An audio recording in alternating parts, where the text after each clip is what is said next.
Hello students, कैसे आप? I hope आप सभी अच्छे होंगे, आपकी प्रिपरेशन भी अच्छी चल रही होंगी। उसी प्रिपरेशन में कॉन्सेप्ट को बूस्ट करने के लिए मैं शकलन नारायण, आपका मैथमेटिक मेंटर इजीली में आपका स्वागत करता हूं।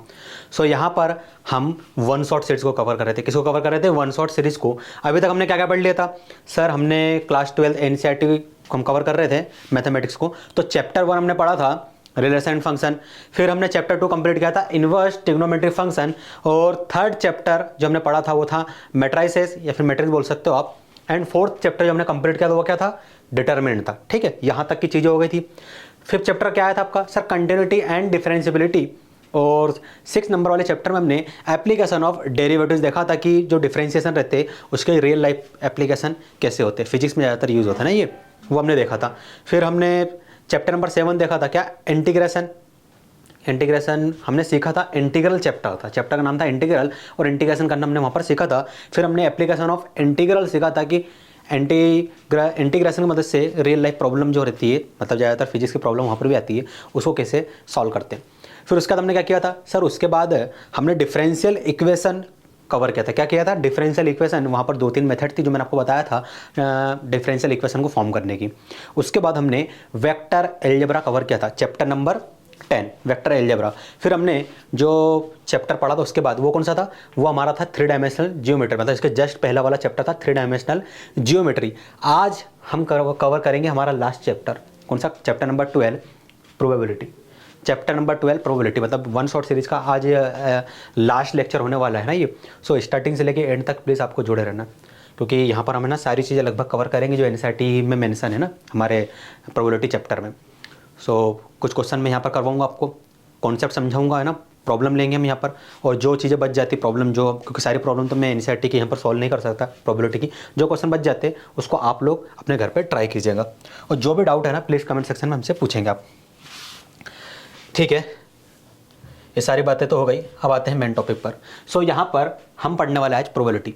तो प्रोबेबिलिटी तो आपने पढ़ा होगा, 11th में अपने प्रोबेबिलिटी पढ़ा है, 9th क्लास में भी प्रोबेबिलिटी है, 10th क्लास में भी प्रोबेबिलिटी है। सो प्रोबेबिलिटी क्या होता है वो तो आपको पता ही है ना? प्रोबेबिलिटी मतलब क्या होता है सर? प्रोबेबिलिटी में हम क्या होता है कि हमारे पास कुछ फेवरेबल आउटकम्स होते हैं और टोटल आउटकम्स होते हैं। ठीक है, फेवरेबल आउटकम मतलब जो आउटकम्स हमें चाहिए, क्या जो आउटकम्स हमें चाहिए वो फेवरेबल आउटकम्स कहलाते हैं। टोटल आउटकम्स मतलब उस इवेंट से टोटल कितने आउटकम्स बनने वाले। जैसे अगर हम बात करें डाइस की, तो डाइस में टोटल आउटकम्स क्या होंगे? आप बोलेंगे सर 1 भी आ सकता है पहली बार थ्रो करने पे, 2 भी आ सकता है, 3 भी आ सकता है, 4, 5, 6 भी आ सकता है। तो टोटल आउटकम्स हमारे पास हो गए 6 के इक्वल। और हम मान लेते कि हमें बोला गया है कि भैया फेवरेबल आउटकम्स आपका 6 ही होना चाहिए। तो फेवरेबल आउटकम मतलब 6 तो एक ही बार आएगा, अगर एक ही बार हम डाई को थ्रो कर रहे हैं तो फेवरेबल आउटकम क्या हो गया? 1 मतलब 6 आने के चांस कितने हैं? 1। टोटल कितने हैं सर? टोटल के चांस है 6। तो बात की बात है कि प्रोबेबिलिटी क्या होगी इसकी वो मैं आपको सिखाऊंगा, लेकिन favourable outcome and total outcomes आपको समझ में आया क्या होते? तो इसी की मदद से हम क्या करते हैं? प्रोबेबिलिटी को सॉल्व करते हैं। यहाँ देखिए थ्योरम में क्या बोला गया है? In earlier classes we have studied the probability as a measure of uncertainty of event and a random experiment. क्या होता है कि यहाँ पर प्रोबेबिलिटी क्या रहती है? एक मेजर करती है किसको? अनसर्टेनिटी ऑफ इवेंट की फ्रॉम रैंडम एक्सपेरिमेंट। एक कुछ भी रैंडम एक्सपेरिमेंट होता है वहाँ पर जो अनसर्टेनिटी रहती है उसको मेजर करने के लिए हम प्रोबेबिलिटी यूज़ करते हैं। जैसे अभी मैंने आपको एग्जांपल दिया था कि आप एक थ्रो कर रहे हो डाई को थ्रो कर रहे हो और 6 आना चाहिए, तो आप बोलोगे सर 1 भी आ सकता है, 2 भी आ सकता है, 3, 4, 5, 6 कुछ भी आ सकता है। पर 6 आना क्या है? एक अनसर्टेनिटी और एक रैंडम एक्सपेरिमेंट है ये, रैंडम एक्सपेरिमेंट। ठीक है, तो यहाँ पर उसको मेजर करने के लिए हम क्या करते हैं? प्रोबेबिलिटी की मदद लेते। आगे बढ़ते। अब देखिए टॉसिंग अ कॉइन। अब कॉइन को जब हम टॉस करते हैं तो क्या होता है? तो आप बोलोगे सर जब हम कॉइन को टॉस करेंगे, जब हम कॉइन को टॉस करेंगे तो अगर हमारे पास एक कॉइन है तो या तो हेड आएगा या फिर हमारे पास टेल आएगा। ठीक है भैया, मैंने मान लिया या तो हेड्स आएगा या फिर आपके पास टेल्स आएगा। तो ठीक है, हेड्स एंड टेल्स। एक ही आपके पास कॉइन था, ठीक है सर, एक ही कॉइन था और एक ही बार आपको उसको उछालना है, ठीक है, टॉस करना है। तो आप बोलोगे या तो सर हेड आ सकता है, ठीक है, हेड आ गया 1 टाइम्स, टेल आ सकता है वो भी 1 टाइम्स है। और भैया मैं आपसे प्रोबेबिलिटी पूछ रहा हूँ कि प्रोबेबिलिटी ऑफ हेड बता दो आप। तो आप बोलोगे सर प्रोबेबिलिटी ऑफ हेड और कुछ नहीं, फेवरेबल आउटकम्स। फेवरेबल आउटकम्स क्या है? हेड आने की प्रोबेबिलिटी। मतलब हेड कितनी बार आया? एक बार टॉस करोगे उसको तो या तो हेड आएगा या फिर टेल आएगा। तो हेड कितनी बार आया? 1 टाइम्स आया। टोटल आउटकम्स टोटल आउटकम्स मतलब या तो हेड आ सकता है या फिर टेल आ सकता है, इसके अलावा कुछ और आएगा क्या? नहीं सर, इसके अलावा कुछ और नहीं आएगा। तो टोटल आउटकम कितने हो गए? 2 हो गए। तो यहाँ पर हमारे पास प्रोबेबिलिटी ऑफ हेड क्या हो जाएंगी? 1/2। ऐसे ही मैं आपसे पूछूं प्रोबेबिलिटी ऑफ टेल क्या होगा, बताओ जल्दी सोच के बताओ। देखो आसान सा क्वेश्चन है ना, ये सब चीज़ें आप वैसे ही अर्लियर क्लासेस में अपने पढ़ चुके हो, उसको तो मैं एक बार वैसे रिवीजन टाइप से करवा रहा हूँ, है ना। तो प्रोबेबिलिटी ऑफ टेल्स क्या होगा? तो आप कहेंगे सर प्रोबेबिलिटी ऑफ टेल्स मतलब favourable outcomes divide by total outcomes, और प्रोबेबिलिटी ऑफ टेल्स के केस में फेवरेबल आउटकम्स है टेल्स। एक ही बार हम टॉस कर रहे हैं तो या तो हेड आएगा या फिर टेल आएगा। तो टेल कितनी बार आ रहा है सर? 1 टाइम्स आ रहा है, तो यहाँ पर आ जाएगा फेवरेबल आउटकम्स 1। टोटल आउटकम कितने सर? जब हम थ्रो करेंगे या तो हेड आएगा या फिर टेल आएगा, इसके अलावा कुछ और नहीं आएंगे। तो टोटल आउटकम तो 2 ही है, तो यहाँ पर आ गया 2। So probability of head and probability of tails किसके इक्वल हो गया? हाफ के इक्वल हो गया, है ना। वैसे ये सारी चीज आपको पता थी। यहाँ देखिए थ्रोइंग अ डाइस, डाइस को हम थ्रो कर रहे हैं। तो वैसे तो हम ये वाला एग्जाम्पल ले चुके हैं, लेकिन फिर भी मैं आपको एक बार पढ़ा देता हूँ। क्या बोला गया है? When a single dice is throw there are 6 possible outcome. 6 possible outcome होंगे या फिर इससे कम होंगे या फिर इससे ज़्यादा होंगे? बताओ सर। 6 ही होंगे। मान लेते कि अगर हम जैसे डाइस, ये रहा डाइस, है ना। सरफेस कितने होंगे टोटल इस पर? तो आप बोलोगे सर टोटल सरफेस इस पर हो जाएंगी 6। मान लेते पहले वाले सरफेस पे 1 लिखा है, इसके जस्ट पीछे वाले पे 2 लिखा है, ऊपर 3, नीचे 4, इधर 5, इधर 6 लिखा है। तो टोटल आउटकम कितने हो गए सर? आप बोलोगे सर 1 आ सकता है, 2 आ सकता है, 3 भी आ सकता है, थ्रो करने पर 4 भी आ सकता है, 5 एंड 6 भी आ सकता है। तो टोटल तो सर ये 6 हो रहे, तो टोटल आउटकम कितने हो गए? 1 2 3 4 5 एंड 6। अब भैया मेरा मन कर रहा है आपसे पूछने का कि भैया मुझे बताओ कि प्रोबेबिलिटी ऑफ 2 मतलब डाइस को थ्रो करने पर 2 आने की प्रोबेबिलिटी क्या है? तो आप बोलेंगे सर एक काम करते हैं, प्रोबेबिलिटी ऑफ 2 लिख देते हैं। ये रिप्रेजेंट कर रहा है कि डाइस को थ्रो करने पर 2 आने की प्रोबेबिलिटी क्या है। तो 2 कितनी बार आएगा सर? एक ही बार थ्रो करेंगे तो 2 इन अगर आउटकम में हम देखें तो एक ही बार आ रहा है 1 टाइम्स, तो यहाँ पर आ जाएगा 1। ये हो गया फेवरेबल आउटकम्स। टोटल आउटकम कितने सर? टोटल आउटकम तो हमें गिवन है 1 2 3 4 5 6। टोटल आउटकम्स को आप पॉसिबल आउटकम्स भी बोल सकते हैं, ठीक है।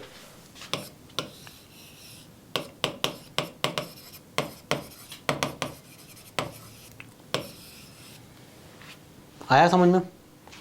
टोटल आउटकम कितने हैं सर? 6, तो यहाँ पर आ गया 6।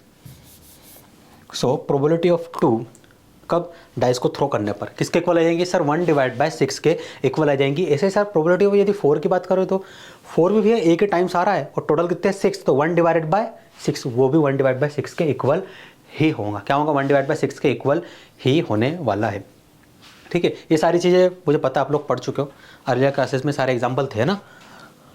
आगे बढ़ते हैं। यहाँ पर सैंपल स्पेस, देखो एक यहाँ पर टर्मिनोलॉजी आई है sample space. Sample space is a collection or a set possible outcome of random experiment. जो हम रैंडम एक्सपेरिमेंट करने वाले ना यहाँ पर, उसका जो कलेक्शन रहेगा, पॉसिबल कलेक्शन होने वाला है, उसको हम क्या कहेंगे? उसको हम कहेंगे सैंपल स्पेस। अब देखिए सैंपल स्पेस बनाने के अलग अलग तरीके होते हैं, मैं आपको है ना दिखा देता हूँ। एक तो लिस्ट फॉर्म होता है, एक ट्री फॉर्म होता है, एक टेबल फॉर्म होता है। तो list form, tree form, table form तीनों को हम यहाँ पर देखेंगे, और कोई एक एग्जाम्पल ले लेते हैं। कौन सा एग्जाम्पल ले? मान लीजिए कि आपके पास 2 कॉइन है, ये 2 आपके पास कॉइन है।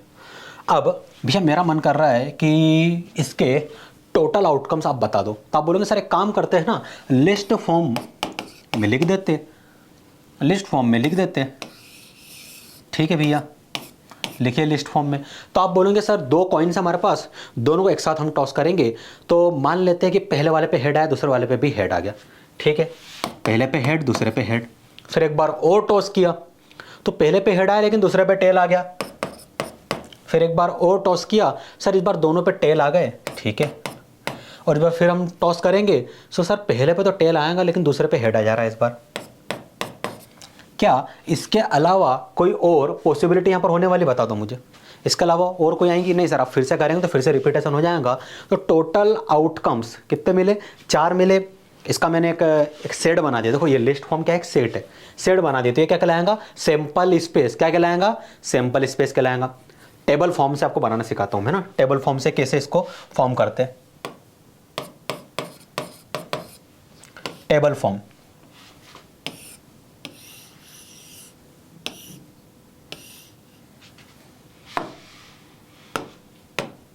मान लेते हैं कि ये वाली जो कॉलम है वो है कॉइन 1, तो कॉइन 1 को टॉस करने पे क्या आएगा, या तो सर हेड आएगा या फिर टेल आएगा। और ये वाली जो ऊपर वाली रो है, मान लो कि कॉइन 2 है, उसको टॉस करने में क्या मिलेगा, या तो सर हेड मिलेगा या फिर टेल मिलेगा। ठीक है भैया, अब देखो कैसे फॉर्म करते, हेड और ये हेड क्या हो जाएगा सर, हेड हेड हेड, और ये टेल क्या हो जाएगा, हेड टेल टेल, और ये हेड क्या हो जाएगा, टेल हेड टेल, और ये टेल क्या हो जाएगा, टेल टेल। 4 ही बने ना, 4 के अलावा कुछ बने क्या, नहीं सर कुछ भी नहीं बने, देखो सेम ही है, head head head tail tail head tail tail. तो ये था टेबल रिप्रेजेंटेशन किसका, सैंपल स्पेस का। तो ये जो हमारे पास पॉसिबल आउटकम्स आए हैं ये सैंपल स्पेस कहलाएंगे रैंडम एक्सपेरिमेंट के। ठीक है, ये भी हो गया, लिस्ट हो गया, टेबल फॉर्म हो गया। अब बच्चा है ट्री फॉर्म। तो ट्री फॉर्म क्या होता है मैं समझाता हूँ आपको।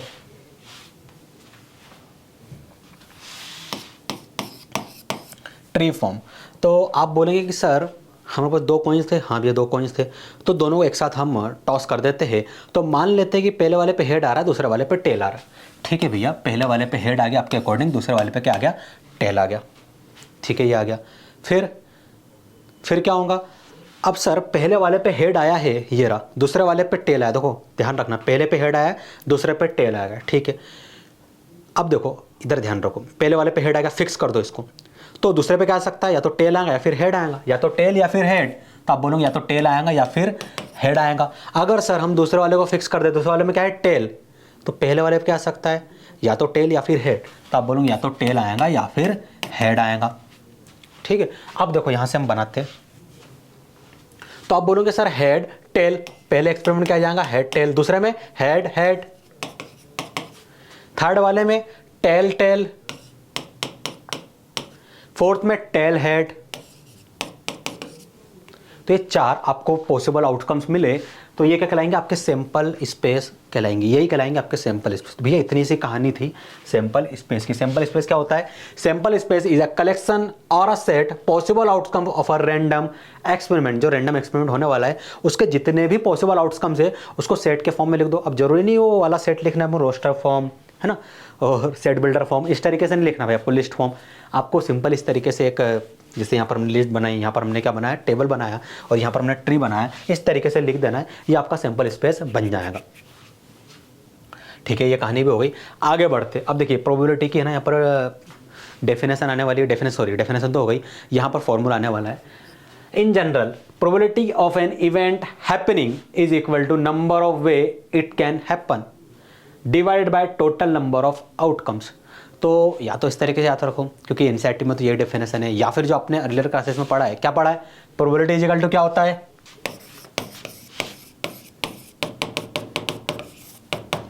फेवरेबल आउटकम्स, फेवरेबल आउटकम्स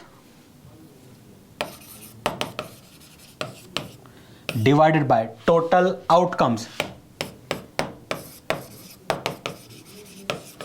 यही पढ़ा है ना, favourable outcome divide by total outcomes. हाँ सर, फेवरेबल मतलब मान लीजिए कोई डाइस है, मैंने थ्रो किया, तो आप बोलोगे सर ये जो डाइस है उसको हम जब थ्रो करेंगे तो 1 आ सकता है, 2 आ सकता है, 3 आ सकता है, 4 5 6, टोटल कितने हो जाएंगे, 6, तो टोटल 6 हो गए। लेकिन मैंने बोला कि भैया मुझे चाहिए सिर्फ 2, तो आप बोलोगे सर 2 तो सिर्फ एक ही बार आएगा, तो 2 क्या बन गया, फेवरेबल आउटकम बन गया। क्या बन गया, 2 फेवरेबल आउटकम बन गया, और नीचे क्या है, पॉसिबल आउटकम या फिर टोटल आउटकम्स। समझ में आया आपको? तो या तो इसको याद रखो, या फिर जो एनसीईआरटी पे ये जो डेफिनेशन और जो फॉर्मूला गिवन है इसे याद रखो, आपकी मर्जी, आंसर दोनों से ही आ जाएगा सेम।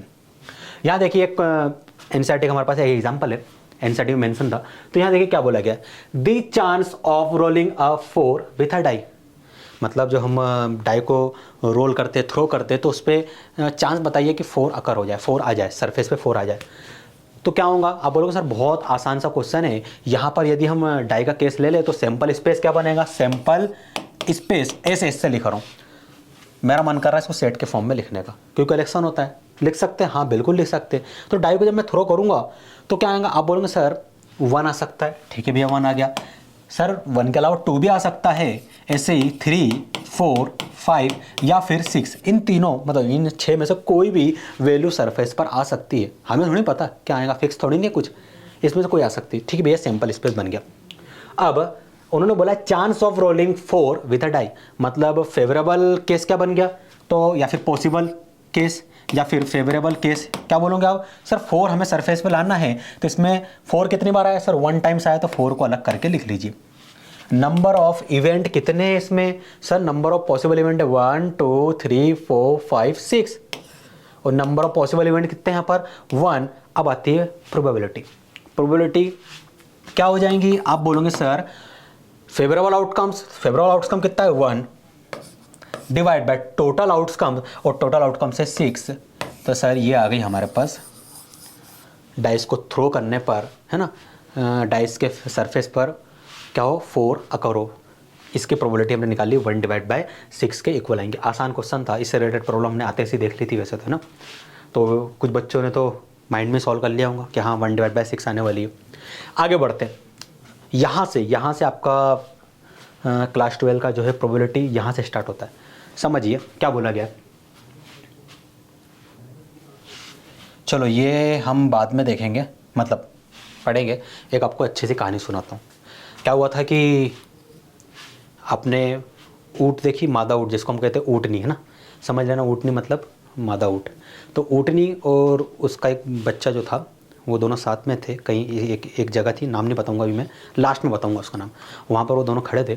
तो ऊँटनी का जो बच्चा था वो अपनी माँ से पूछता है कि माँ हमारे शरीर के ऊपर, पीठ के ऊपर कुबड़ क्यों होता है? तो उनकी माँ कहती है कि क्या होता है कि हम ऊँट हैं और हम रेगिस्तान के जानवर हैं, हमारे पास क्या होता है कि वहाँ पर पानी की थोड़ी सी कमी होती है, इसलिए कुबड़ होता है जहाँ पर है ना पानी एक तरीके से स्टोर हो जाता है, और हमें वहाँ पर कई समय तक पानी की प्यास, अगर पानी नहीं भी मिले तो भी हमारा काम चल जाता है, पानी की प्यास नहीं लगती। तो उसने बोला ठीक है माँ। फिर उसने अपनी माँ से फिर सवाल पूछा कि माँ अपने पैर इतने बड़े क्यों होते हैं और पैर के नीचे वाला जो सरफेस है वो एक गोल टाइप का क्यों होता है? तो माँ ने बोले कि अपन रेगिस्तान के जानवर है, वहाँ पर रेत उड़ती है, तूफान आते हैं, तो अपने पैर ऊँचे होने के कारण अपन बच जाते हैं। दूसरा सरफेस जो हमारी वो गोल है, इसके कारण क्या होता है कि हम, हमारे पैर रेत में कम धंसते, हम आसानी से चल लेते। उसने बोला ठीक है माँ, ये भी आपकी बात समझ में आ गई। फिर उसने अपनी माँ से एक और सवाल पूछा कि माँ अपनी जो पलकें रहती है, ये वाली जो पलकें है ये वाली, ये बहुत बड़ी बड़ी होती है, ऊँट में आपने देखा होगा बहुत बड़ी बड़ी पलकें रहती है। उन्होंने ये पलकें इतनी बड़ी क्यों होती है? फिर उसकी माँ ने कहा कि अपन रेगिस्तान के जानवर है, वहाँ पर बहुत तूफान आते रहते, तो छोटे छोटे पार्टिकल जो रहते रेत के वो आँखों में ना चले जाए, इसलिए भगवान ने अपनों को ये पलकें दी। ठीक है, उन्होंने बोला ठीक है माँ, आपकी ये बात भी मैंने समझ ली। फिर उसने अपनी माँ से सवाल किया फिर अपन चिड़ियाघर में क्या कर रहे हैं? इस बार माँ के पास कोई जवाब था ही नहीं। समझ में आया आपको? तो देखो कहानी का सार ये था कि ऊँट बना कहाँ के लिए? रेगिस्तान के लिए। वो चिड़ियाघर में क्या कर रहा था? तो वैसे ही आपसे भी मेरा सवाल ये है कि भाई अपने आप के अंदर के जो एक तो इसको बोलते हैं ना व्यक्तित्व को पहचानो, आपका जो एम है, जो भी लक्ष्य है उसकी तरफ भागो भाई, पूरा पोटेंशियल लगा के भागो। और मेहनत का कोई शॉर्टकट नहीं होता है, ठीक है, मेहनत का कोई स्मार्ट वर्क भी नहीं होता है। हार्ड वर्क को ये हो सकता है कि आप स्मार्ट तरीके से करो, ना शॉर्टकट होता है ना ही स्मार्ट वर्क नाम की कोई चीज़ होती है। हार्ड वर्क ही होता है, उसको स्मार्ट तरीके से ही आपको करना पड़ेगा। ये है, आप ये कर सकते हो। और अपने सवाल पूछो कि आप यहाँ क्या कर रहे हो। जैसे मान लो कई बच्चों का ड्रीम होगा कि IIT बॉम्बे चाहिए, हमारा नीट में सिलेक्शन हो जाए, हमें IAS बनना है, IPS बनना है, या फिर सक्सेसफुल बिजनेसमैन बनना है, जो भी XYZ है ना, नासा के साथ किसी प्रोग्राम में हिस्सा बनना है, जो भी आपका ड्रीम हो, तो भैया मैं आपसे कहूँगा कि अभी से मेहनत करो, अपने लक्ष्य की तरफ भागो।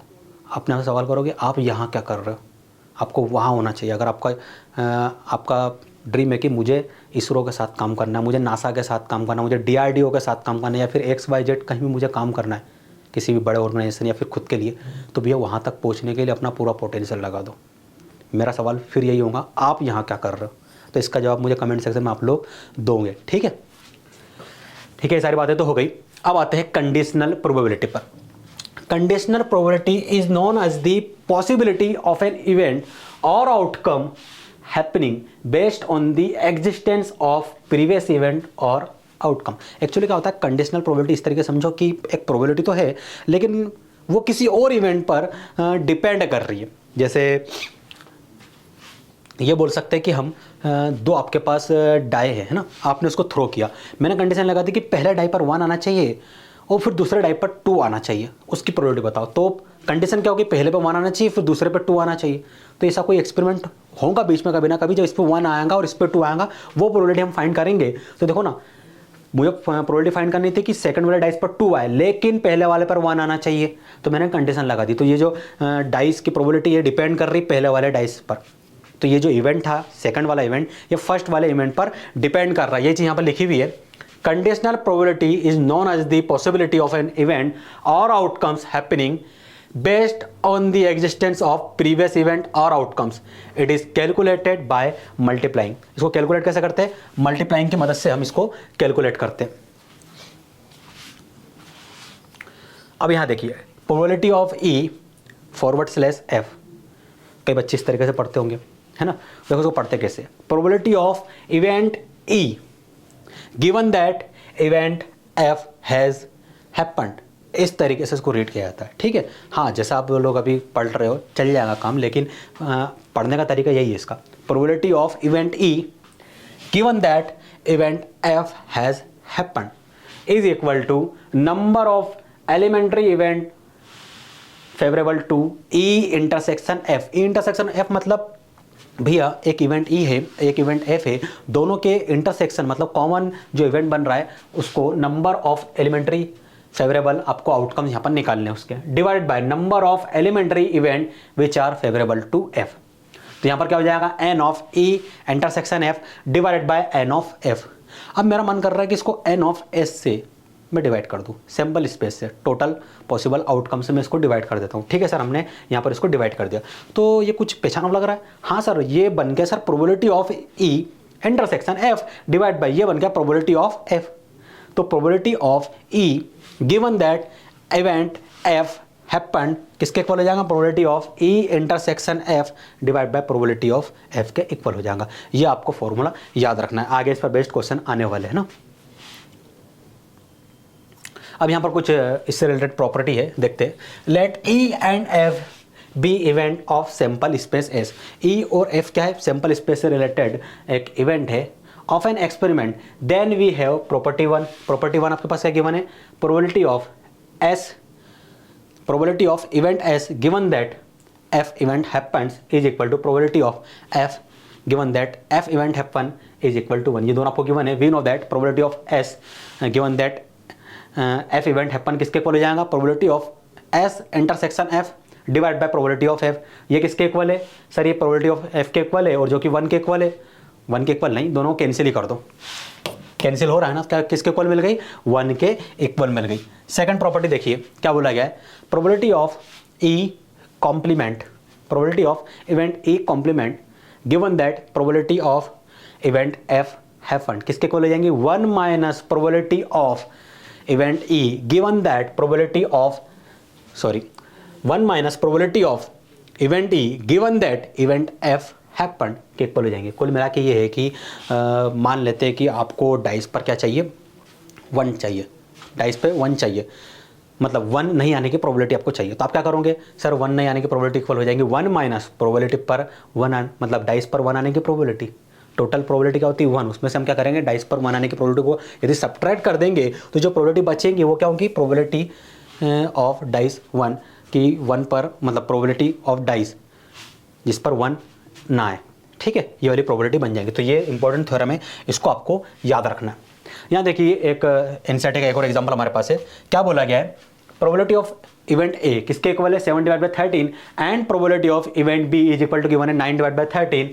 Probability of A intersection B मतलब इवेंट A और इवेंट B में कुछ इंटरसेक्शन, कुछ कॉमन एलिमेंट्स है, उनकी प्रोबेबिलिटी 4 डिवाइड बाय 13 है। एवेल्युएट करना है probability of A, probability of event A given that event B happened. तो इसका फॉर्मूला क्या बनेगा बताओ जल्दी, अभी पढ़ा है मैंने। तो ये क्या हो जाएगा, आप बोलोगे sir probability of A intersection B के इक्वल होगा divided by probability of event B के इक्वल हो जाएगा। ये लिखवाया था ना, चलो चेक कर लेते हैं। भैया मुझे तो यहाँ नहीं, मैंने यही लिखवाया था, देखते हैं ना। Probability of event E given that event F happened किसके इक्वल हो जाएगा, probability of event E intersection F divide by probability of F, यही होगा ना। सेम प्रॉपर्टी यहाँ लगाएंगे तो probability of A intersection B divide by probability of B के इक्वल हो जाएगा। क्या ये दोनों वैल्यू आपको गिवन है, हाँ सर ये दोनों के दोनों वैल्यू हमें गिवन है। भैया सिर्फ पुट करना है, यहाँ पर पुट कर सकते हो। बताओ मुझे probability of A intersection B किसके इक्वल गिवन है सर 4 डिवाइड बाय 13 के इक्वल गिवन है, तो पुट कर दीजिए यहाँ पर divide by probability of B किसके इक्वल गिवन है सर 9 डिवाइड बाय 13 के इक्वल, ठीक है मैंने यहाँ पर पुट कर दिया। मैंने आपको एक प्रॉपर्टी पढ़ाई थी, वो प्रॉपर्टी बार बार आ रही है, m divide by n whole divide by p divide by q, तो यहाँ पर जो सबसे लास्ट वाला टर्म से फर्स्ट वाले टर्म से मल्टीप्लाई होता है, मिडिल वाले आपस में हो जाते हैं, सो लास्ट वाला फर्स्ट से मल्टीप्लाई होगा तो M Q divide by middle वाले आपस में मल्टीप्लाई होगा तो एन पी। सेम प्रॉपर्टी यहाँ लगा दीजिए सर, लास्ट वाला फर्स्ट से, सो 4 इंटू 13 डिवाइड बाय मिडिल वाले आपस में मल्टीप्लाई होंगे 13 इंटू 9, सर 13 से 13 कैंसिल हो गया, 4 डिवाइड बाय 9 बचा है हमारे पास। So probability of event A given that event B happened is equal to आ जाएंगी 4 डिवाइडेड बाय 9 के इक्वल, ये आएगी प्रोबेबिलिटी। ठीक है भाई, ये हो गया, आसान क्वेश्चन था ना। अगले क्वेश्चन की ओर बढ़ते, यहाँ देखिए एक और क्वेश्चन आपके पास है, क्या बोला गया है, if probability of A is equal to 1 divide by 2 के इक्वल है and probability of B is equal to given है 0। सर प्रोबेबिलिटी ऑफ बी 0 के इक्वल गिवन मतलब जो बी के इक्वल गिवन है तो इवेंट बी में क्या होंगे, कोई एलिमेंट ही नहीं होंगे ना भैया, तभी तो कोई अगर एलिमेंट होता तो ऑब्वियसली उसकी प्रोबेबिलिटी होती, इवेंट है ही नहीं। ठीक है, ये भी हो गया। Then probability of event A given that event B happened, ये आपको फाइंड करनी है। तो आप बोलोगे सर कि प्रोबेबिलिटी ऑफ ए गिवन है, हाँ सर ये ए गिवन है 1 divide by 2 and probability of B sir हमें गिवन है 0 के इक्वल, मतलब बी का यदि हम सिंपल स्पेस लिखे तो उसमें कोई भी इवेंट नहीं, मतलब कोई भी एलिमेंट ही नहीं है, बी इवेंट में कोई एलिमेंट है ही नहीं, और प्रोबेबिलिटी ऑफ ए हमें गिवन मतलब ए में कोई ना कोई एलिमेंट है, मतलब ए इवेंट में कोई ना कोई एलिमेंट तो है, हमें नहीं पता कितने लेकिन है, और बी में क्या है वो तो एम्प्टी है सर। तो एक बात बताओ, एक एम्प्टी सेट या एम्प्टी सेट और यहाँ पर एक कोई सेट है इसमें कोई एलिमेंट एग्जिस्ट कर रहे हो, इन दोनों में कॉमन एलिमेंट्स क्या होंगे, आप बोलो सर कुछ कॉमन ही नहीं है, कुछ है कॉमन नहीं है, क्या है कॉमन, कॉमन ये हो सकता है सेट के डेफिनेशन में देखें तो दोनों में क्या है एम्प्टी कॉमन है, तो एम्प्टी कॉमन है तो ए इंटरसेक्शन बी में क्या कॉमन है, एम्प्टी कॉमन है। अगर मैं इसकी प्रोबेबिलिटी फाइंड करूं तो क्या आ जाएंगी सर 0 आ जाएंगी, ये आ गए 0। लेकिन सर हम ये फाइंड क्यों कर रहे हैं, तो देखो भैया मैंने इसलिए ये फाइंड किया क्योंकि यहाँ पर हमें जब इसका फॉर्मूला लिखेंगे ना तो probability of A intersection B की नीड होगी।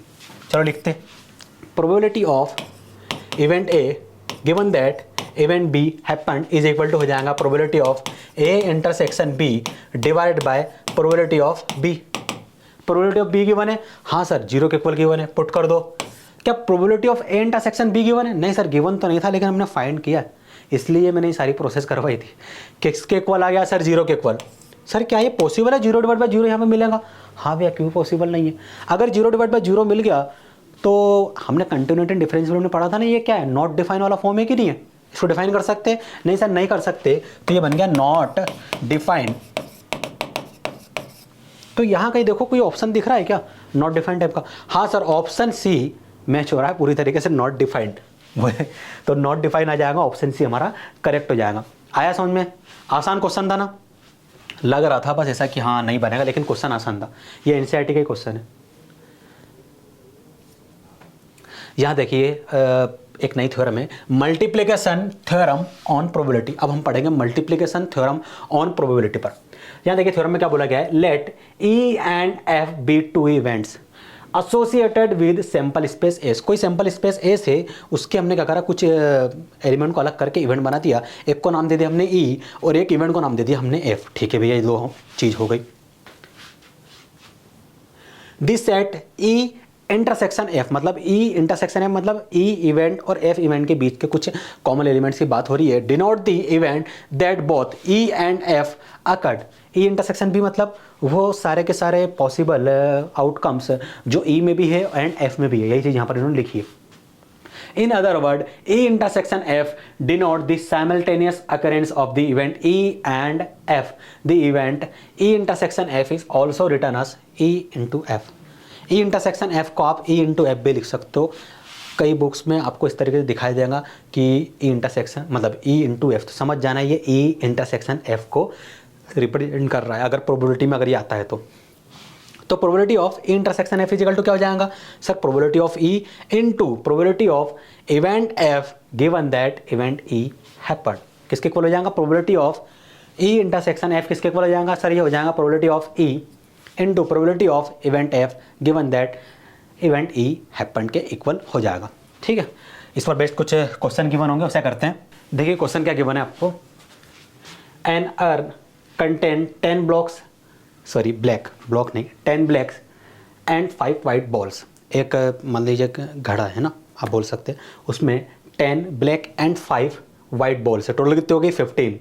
2 बॉल्स और draw from the earn one after the other without replacement. क्या हो रहा है कि एक घड़ा आपके पास है ना, उसमें टोटल 15 बॉल्स है, 10 ब्लैक है एंड 5 वाइट बॉल्स है। आपने क्या किया, पहली बार में हाथ अंदर डाला घड़े में और एक बॉल आपने निकाल ली, तो आपको नहीं पता है तो ब्लैक है फिर वाइट है जो भी है, लेकिन आपने निकाल लिया, उसको साइड में रख दिया। फिर एक बार और आपने हाथ अंदर डाला और फिर एक और बॉल आपने निकाली। इस तरीके से यहाँ पर एक्सपेरिमेंट हो रहा है। What is the probability that both draw balls are black, मतलब उसकी प्रोबेबिलिटी बताइए कि दोनों बॉल्स ब्लैक होंगी। तो आप क्या बोलेंगे कि सर ये वाला जो क्वेश्चन है वो इस फॉर्मूले पर बेस्ड है। Probability of A intersection F is equal to probability of E into probability of F given that B event happen, sorry B नहीं E है वो, उसे E कर लीजिएगा, E given that E event happened। so मेरा question आपसे ये है कि यहाँ पर पहला बार जब हम घड़े में हाथ डाल रहे थे तो उसकी प्रोबेबिलिटी क्या होगी, तो आप बोलेंगे सर वो तो बहुत आसान है, प्रोबेबिलिटी ऑफ ई बन जाएंगी। ठीक है, घड़े में कितने बॉल थे टोटल, सर टोटल 15 बॉल थी, तो टोटल आउटकम कितने हो गए 15। फेवरेबल आउटकम्स, सर हमें ब्लैक बॉल चूज करनी थी और इनिशियली यदि हम देखें तो 15 बॉल्स थी और ब्लैक बॉल कितनी थी 10 में से कोई एक पिक की जा सकती थी, तो 10 डिवाइड बाय 15 आ गया। ठीक है भाई, ये हो गया। एंड अब मुझे बताइए probability of event F given that event E is happened, ये किसके इक्वल हो जाएगी। सर क्या हुआ कि हमने पहली बार में बॉल पिक कर ली, ब्लैक थी, हमने साइड में रख दिया। अब टोटल कितनी बॉल्स है, सर टोटल तो 14 हो गई है, और जब हमने दूसरी बार पिक करी बॉल को, मतलब ड्रॉ किया, बॉल को उठाया है ना ड्रॉ, तो उस बॉल के ब्लैक होने की, सर अगर पहली बार में ब्लैक बॉल अगर हमने निकाल ली है तो टोटल ब्लैक बॉल कितनी बची है 9, तो यहाँ पर आ जाएगा 9। पुट करिए इसमें, इस फॉर्मूले में वैल्यू को पुट कर दीजिए बस, और कुछ नहीं करना है। So probability of E intersection F is equal to probability of event E किसके इक्वल है 10 divide by 15, so 10 divide by 15 आ जाएगा into probability of event F given that event E happened 9 divide by 14 के equal given है। ठीक है, 9 divide by 14 हो गया। कुछ कैंसिल हो रहा है क्या यहाँ पर, हाँ सर 5 से ये 3 टाइम में कैंसिल होगा और 5 से ये 2 टाइम में कैंसिल होगा, 2 से जो 14 है वो 7 टाइम में कैंसिल हो जाएगा और 3 से ये 3 टाइम में कैंसिल होगा। So probability of event E intersection event F is equal to हो जाएगा 3 डिवाइडेड बाय 7 के इक्वल। ये हमारा फाइनल सॉल्यूशन हो जाएगा 3 डिवाइड बाय 7 के इक्वल। एक मिनट चेक कर दीजिए, कुछ कैलकुलेशन गलती तो नहीं की हमने। 5 से 3 टाइम में, 5 से 2 टाइम में, ठीक है, 2 से 7 टाइम में और जो 3 बचा से 3 टाइम में, हाँ 3 डिवाइड बाय 7, ये हमारा फाइनल सॉल्यूशन होगा। आगे बढ़ते हैं हम। यहाँ देखिए multiplication rule of probability for more than 2 events. अभी तो हमने 2 इवेंट्स की बात की थी, अब 2 से ज़्यादा यदि हमारे पास इवेंट्स आ जाते हैं तो उसके लिए हम मल्टीप्लिकेशन रूल ऑफ प्रोबेबिलिटी कैसे यहाँ पर हम फॉलो करेंगे, कैसे अप्लाई करेंगे, यहाँ समझिए। If E and F and G are 3 events, E है एफ है, अभी तो 2 इवेंट्स थे, ठीक है सर, वहाँ उसके लिए हमारे पास फॉर्मूला था, लेकिन अब आ गए 3 इवेंट्स, यहाँ पर जी भी एक इवेंट है। Of sample space we have probability of E intersection F intersection G is equal to probability of E into probability of event F given that event E is happened into probability of G given that event E intersection F happened is equal to, इसको हम क्या लिख सकते हैं sir, यहाँ से यहाँ तक की सारी चीज़ें तो सेम रहेंगी। E इंटरसेक्शन F को हम E इंटू F लिख सकते हैं डायरेक्ट, यहाँ पर EF आ जाएगा, बस और कुछ नहीं करना था। Similarly the multiplication rule of probability can be extended for 4 और मोर इवेंट्स, या अभी तो हमने 3 के लिए देखा, 2 के लिए हमने ऑलरेडी कर चुके, 3 में हमने देख लिया, अब 3 से ज़्यादा के लिए भी सिमिलर टाइप के रूल अप्लाई करके हम लिख सकते हैं। The following example of illustrate the extension of multiplication rule of the probability for 3 events. अभी हमारे पास एक एग्जाम्पल आने वाला है, यहाँ पर हम है ना चीज़ों को देखने वाले हैं, ठीक है। अब यहाँ पर देखिए, पहले हम समझते हैं इंडिपेंडेंट इवेंट क्या होता है। डिपेंडेंट इवेंट तो भी हम आपको समझा चुका हूँ। डिपेंडेंट इवेंट के अभी मैंने क्वेश्चन भी किए थे, मैंने वही वाला एक हमारे पास घड़ा है, उसमें टोटल 15 बॉल से पहली बार मैंने बॉल पिक करी, वो ब्लैक बॉल थी, उसको हमने साइड में रख दी। अब हमको फिर से एक बॉल पिक करना है, वही ब्लैक ही होना चाहिए, तो ये डिपेंडेंट इवेंट था। अब बात आती है इंडिपेंडेंट इवेंट्स। तो आप बोलोगे सर इंडिपेंडेंट इवेंट मतलब इसका पूरा रिवर्स ले लीजिए। मान लेते हैं हमारे पास मिनिमम 2 इवेंट्स है और दोनों इवेंट्स एक दूसरे पर डिपेंड नहीं कर रहे। देखिए थ्योरम में क्या बोला गया है, independent events are those events whose occurrence is not dependent on any other events। तो चलो ठीक है, मैं इसको अपनी लैंग्वेज में समझाने की कोशिश करता हूँ। मान लीजिए कि आपके पास एक डाई है, ठीक है सर, डाई है, आपने उसको थ्रो किया तो कितने आउटकम्स आ सकते हैं। आप बोलोगे सर सैंपल स्पेस जो इसका बनेगा उसमें आ जाएंगे या तो 1 आ सकता है, 2 आ सकता है, 3, 4, 5, 6 ये आ सकते। अभी हम मेरे को वो इवेंट बता दीजिए जिसमें मान लो ये ई की बात कर रहा हूँ, एक इवेंट है जिसमें 3 के मल्टीपल आपको मिल जाए। तो आप बोलोगे सर इसमें 3 का मल्टीपल तो एक तो खुद 3 है, दूसरा 6 है, इसके अलावा और कोई मल्टीपल हमारे पास नहीं है। ठीक है भैया, ये हो गया। अब एक एफ इवेंट लिखिए जिसमें आपको क्या मिले, आपको 3 हो गया ना, ठीक है 3 मत लो, थोड़ा सा चेंज करते हैं यहाँ पर। जो हमारा ई इवेंट है उसमें आप ले लो कि वह मुझे एलिमेंट चाहिए, है ना, यहाँ पर जो आउटकम चाहिए जो ऑड हो, तो ऑड आउटकम कौन कौन से है सर, 1 है, 3 है, 5 है। ठीक है, लिख दीजिए 1, 3, 5। और जो एफ इवेंट है उसमें भी हम मुझे वो आउटकम्स या फिर वो इवेंट्स का आउटकम चाहिए, एलिमेंट चाहिए जो इवन हो। तो इवन कौन कौन से सर, 2 हो सकता है, 4 हो सकता है एंड 6 हो सकता है। अब एक बात बताओ, ई इवेंट एंड एफ इवेंट में कुछ कॉमन दिख रहा है क्या? आप बोलोगे नहीं सर कुछ भी कॉमन नहीं है दोनों में। यदि हम कॉमन की बात करें ई इंटरसेक्शन एफ की, तो किसके इक्वल है वो, एम्प्टी, फाई के इक्वल है, कुछ कॉमन है ही नहीं, मतलब एक दूसरे पर डिपेंड कर ही नहीं रहे। इस तरीके से ये जो केस बन रहा है ये बन गया इंडिपेंडेंट इवेंट्स का केस। किसका बना, इंडिपेंडेंट इवेंट्स का केस बना है। समझ में आया ना आपको? ठीक है, अभी क्वेश्चन की ओर बढ़ते। क्वेश्चन भी मैं आपको मैं करवाऊंगा इस पर बेस्ड, तो वहाँ से आपको थोड़ा और आइडिया हो जाएगा। अ डाई इज थ्रो, एक डाई है उसको आपने थ्रो किया, ठीक है सर, एक डाई थी हमने उसको थ्रो कर दिया। If E is the event the number appearing is a multiple of 3। ई क्या है, एक इवेंट है कि जब हम डाई को थ्रो कर रहे हैं तो डाई पर क्या हो रहा है, मल्टीपल ऑफ 3 आ जा रहे हैं। ठीक है भैया, ये हो गया। And F be the event the number appearing is even. F event है जिसमें इवन नंबर मिल रहे हैं। ठीक है, then find whether E and F are independent. आपको फाइंड करना है ई एंड एफ आर क्या है, इंडिपेंडेंट है। तो सबसे पहले एक बात बताओ, यहाँ पर अकॉर्डिंग टू क्वेश्चन में क्या करना है सर, एक डाई इसको थ्रो करना है। तो भैया डाई को जब हम थ्रो करेंगे तो सैंपल स्पेस क्या बनेंगे सर, ये तो बहुत आसान है, ये हम कई बार लिख चुके हैं, यही बनेगा। क्या मैंने गलत लिखा है? नहीं सर, सारी चीज़ें सही है। ये हो गया। If E is the event the number appearing is a multiple of 3। Multiple of 3 कौन कौन से आपको दिख रहे हैं? तो आप बोलोगे सर मल्टीपल ऑफ 3 की बात करें तो पहला तो 3 मिल गया, दूसरा 6 मिल गया, इसके अलावा और कोई तो नहीं है हमारे पास।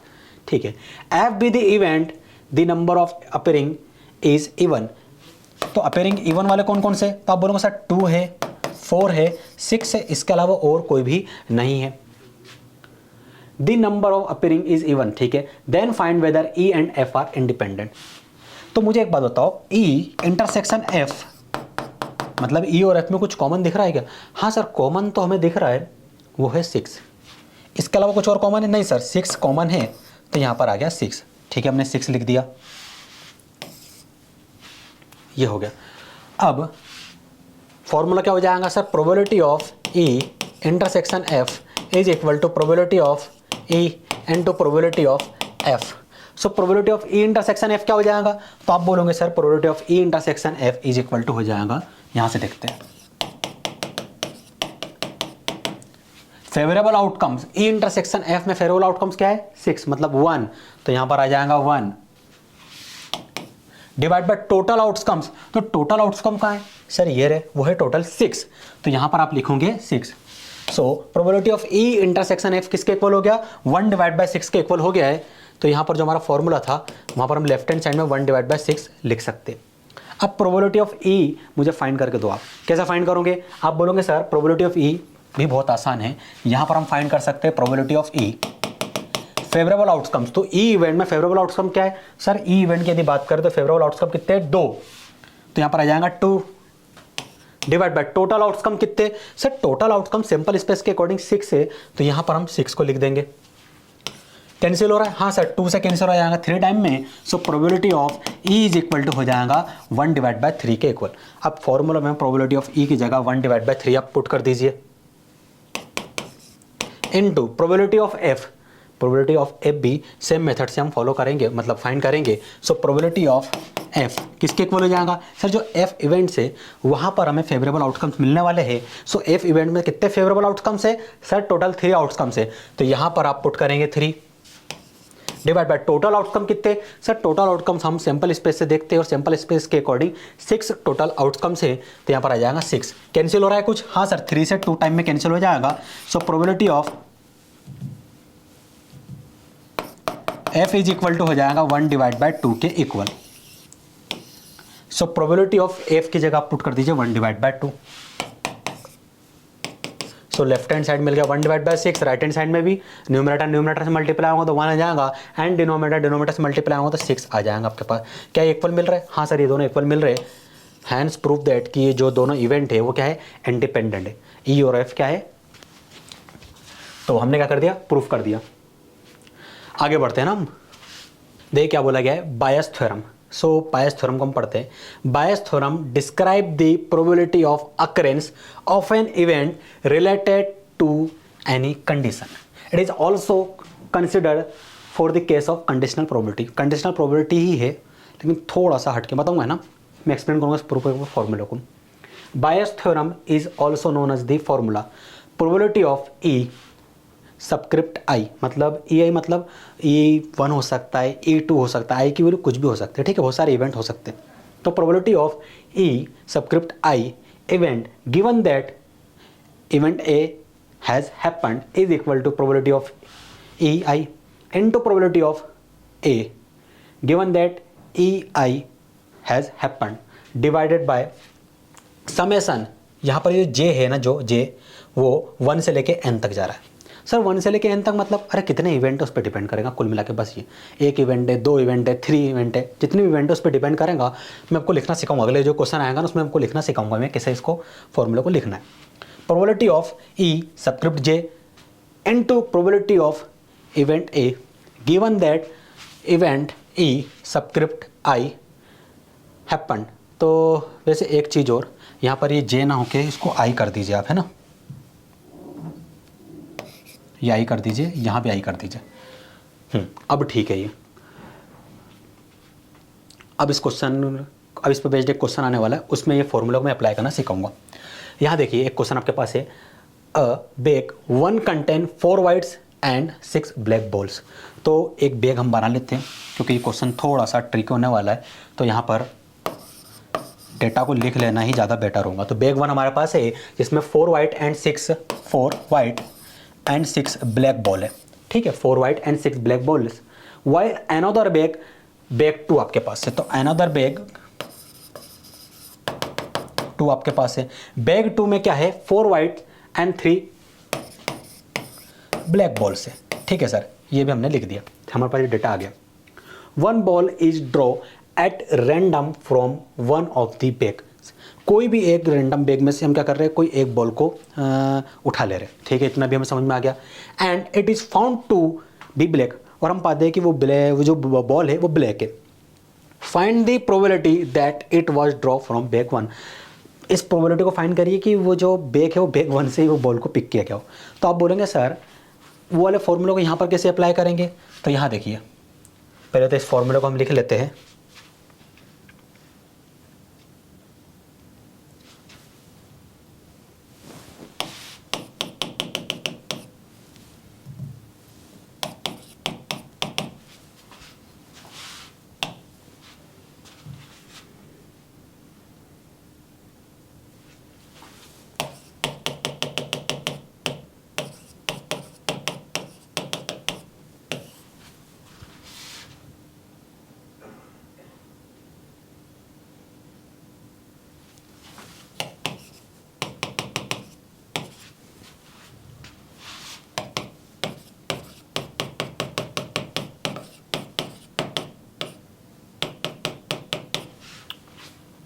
अब मुझे बताओ कि जो क्वेश्चन के अकॉर्डिंग डेटा था कितने इवेंट बन रहे। सर एक बैक 1 एक इवेंट बन जाएगा एंड बैक 2 दूसरा इवेंट बन जाएगा। तो भैया यहाँ पर आई की वैल्यू 1 से स्टार्ट होंगी, इवेंट 1 कहाँ तक जाएंगी, एन की वैल्यू सर 2 तक जाएंगी। तो यहाँ पर आई इज इक्वल टू 1 से लेके क्या आ जाएगा 2 तक, summation I is equal to 1 से लेके 2 तक। समझ में आया एन की वैल्यू कैसे करना है। अब देखो इसमें पुट करते हैं, है ना। सो आप मुझे एक बात बताइए, यहाँ पर बोला क्या गया है। सर हमें ये बोला गया है कि find the probability that it was draw from bag 1। Bag 1 से वो बॉल को ड्रॉ करने की प्रोबेबिलिटी फाइंड कीजिए। तो भैया मैं कहूँगा कि बैग 1 को मान लो कि वो इवेंट 1 है, इवेंट 1 है। तो यहाँ पर ई क्या आ जाएगा सर, E1 आ जाएगा। ठीक है E1 आ गया। यहाँ पर सर वो भी E1 आएगा।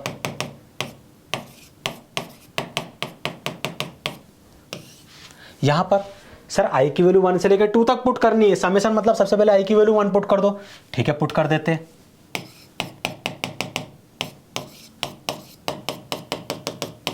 फिर समेशन मतलब सम करना है, फिर आई की वैल्यू 2 पुट करो इसमें डिनोमिनेटर में।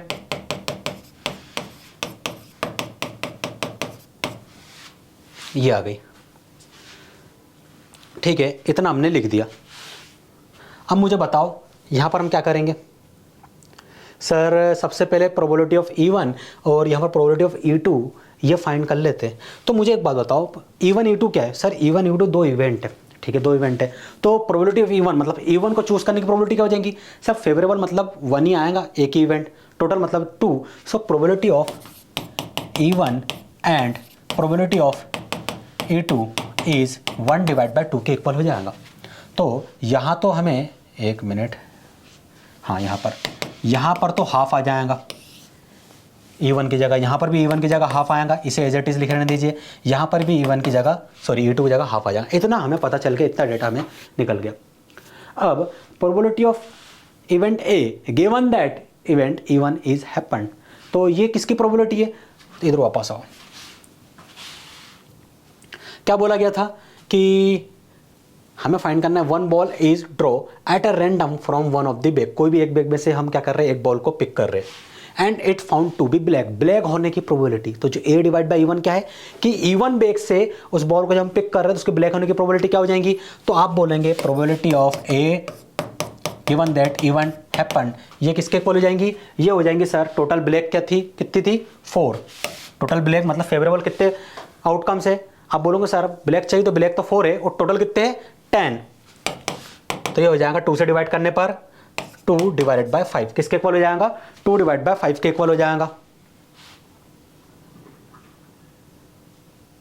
सॉरी हमने थोड़ी सी गलती कर दी। गलती क्या कर दी, हमें ब्लैक लेना था, हमने व्हाइट की निकाल दी। तो यहां पर आपको ध्यान रखना है ब्लैक कितनी है सर, ब्लैक है 6, फेवरेबल 6, टोटल कितनी है 10।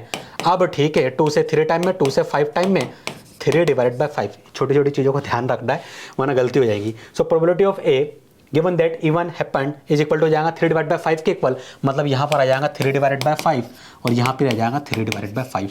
अब बस ये वैल्यू हमें फाइंड करनी है। मुझे बता सकते हो ये किसके इक्वल है। आप बोलोगे हाँ सर बहुत आसान है, प्रोबेबिलिटी ऑफ ब्लैक है ना, given that E2 is happened मतलब सेकंड वाले बैग से ब्लैक बॉल को पिक करने की प्रोबेबिलिटी है ना। तो आप बोलोगे P A E2 is equal to favourable outcome कितने सर, ब्लैक है टोटल 3, ठीक है 3, टोटल कितने 7, तो 3 डिवाइड बाय 7 आ जाएंगे।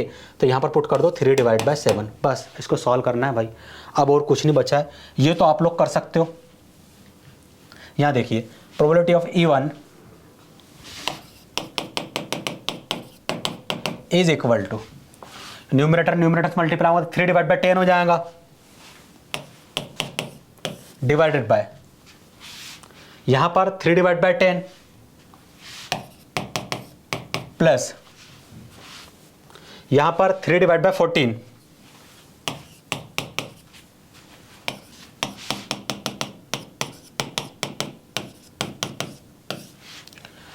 यहां पर हम एलसीएम ले लेंगे, 10 और 14 में एलसीएम ले लीजिए।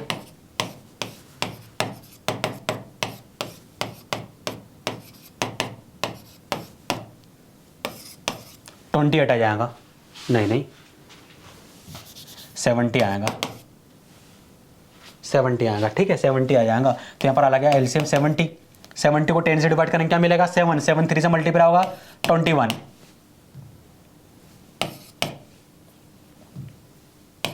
प्लस 70 को 40 से डिवाइड करेंगे तो सर 2 से 7 टाइम में और 2 से 35 टाइम में, 7 से 5 टाइम में, तो यहाँ पर आ गया 5। सो 5 मल्टीप्लाई होगा 3 से तो 15 आ जाएगा।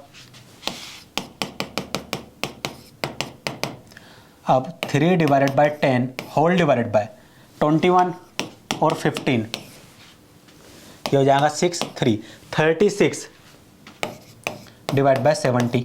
यहाँ पर भी सबसे लास्ट वाला टर्म्स फर्स्ट वाले टर्म से मल्टीप्लाई हो जाएगा और मिडिल वाले आपस में, तो आप बोलेंगे सर 0 से 0 कैंसिल हो जाएगा। ठीक है, कैंसिल हो गया। 7 × 3 डिवाइड बाय 36, 3 से 12 टाइम में कैंसिल हो जाएगा। क्या होगा 12 टाइम में कैंसिल होगा ये। तो क्या मिला आपको 7 डिवाइड बाय 12 मिल गया।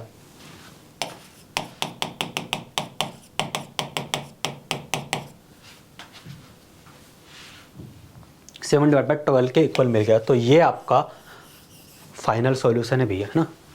ठीक है, समझ में आया आपको। आगे बढ़ते हैं। वैसे आगे तो कुछ है नहीं, हो गया। सो फाइनली प्रोबेबिलिटी भी हमने कंप्लीट कर लिया। जितनी भी चीज़ें मैंने आपको यहाँ पर पढ़ाई है उससे रिलेटेड यदि कोई डाउट हो प्लीज़ कमेंट सेक्शन में हमसे पूछिए, हमारी टीम रिप्लाई करेगी ना। जो क्वेश्चन पॉसिबल क्वेश्चन मैंने यहाँ पर कवर किया अलग अलग टाइप के, उसके अलावा और भी कई क्वेश्चन आपके एनसीईआरटी की बुक में अच्छे अच्छे क्वेश्चन की बने, उन्हें एज अ होमवर्क आप लगाएंगे। ठीक है, और अगर कोई डाउट रहता है ना, और जो भी आपका आता अगर आंसर आया तो अच्छी बात है, अगर कोई डाउट है किसी क्वेश्चन में तो भी आपका हमसे कमेंट सेक्शन में पूछेंगे। 1 शॉट सीरीज़ आपकी कंप्लीट कर दी गई है। सो पढ़ाई करिए, बोर्ड में अच्छा परफॉर्म कीजिए और जो भी आपका रिजल्ट रहता है हमें बताइएगा ना। मिलते हैं नेक्स्ट वीडियो लेक्चर में। Thank you.